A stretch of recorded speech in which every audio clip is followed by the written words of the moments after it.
Okay, it's been about 10 minutes since the last time we did the spoon test, and we're going to try it again. So give me just a minute, I'll grab a spoon. I just took them out of the fridge. And we'll count 1, 2, 1, 2, 3, 4, 5, 6, 7, 8, 9, 10, 11,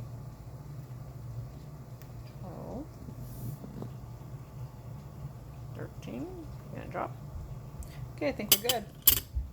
All right, I went ahead and moved it over to the counter.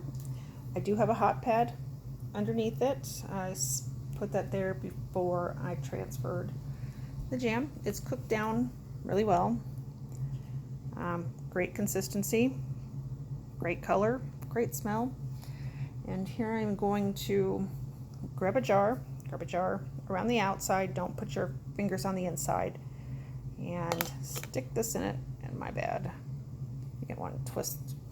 Make sure your handles aren't in the way. And set that right up against it, as close as you can get it. Then I'm going, okay, you've got your funnel inside the jar. I'm going to dip into the jam and pour it in. And get it poured in. As you can see, I want a little bit more. I want it up over the edge, but not too much over the edge. I will show you in just a minute. Okay, and then I'm going to get another jar, and I'm going to stick my funnel into that jar before I move this one, and see where that's at. Now these are pint jars. I don't know if I expressed that yet or not, but just right there. Okay, I'm going to move this out of the way. Again, make sure you do not put your hands, fingers, anything on the inside of the jar. Outside the jar, you're good. And just keep filling them up.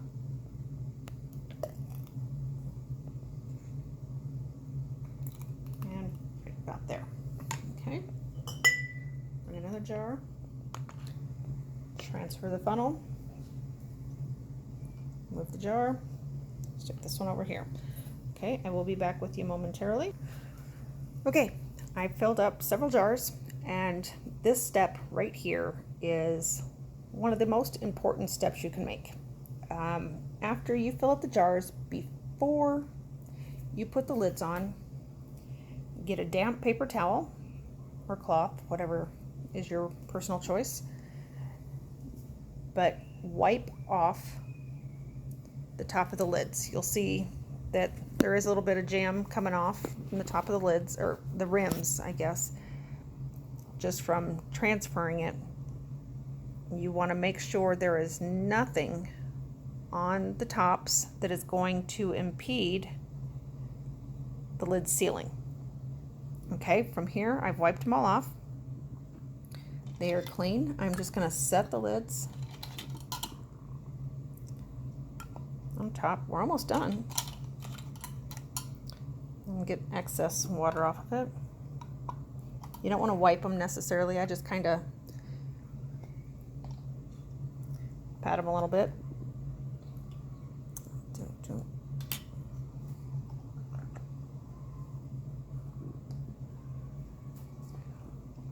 And then from there, you're going to get your rings. And I will tighten them, but I've only got one hand. I will tighten them before I put them in the water.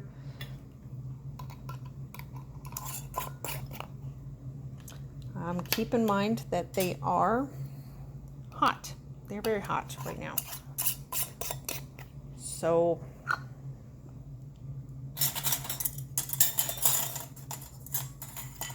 let's see, where am I missing rings? Okay, we'll come back to that one. Now I did make a fairly large batch, and because of the size of it, I think it probably took a little bit longer than if you made one considerably smaller. But I had a lot of berries, so I had to do something with them. Okay, this one is like... Okay, I will tighten them, and then I will be putting them into the canner, or into the water bath canner. Okay, now I've got them in the canner, and I'm going to lower it down. You see the handles right there. This time they're not hot, but they will be hot when I go to get them out, so I'm going to have to use something to protect my hands. I usually use something similar to this, but I'm going to lower it down, and I'm going to put the lid on and then keep them in there for about 15 minutes. And then I will take them out and put the rest in.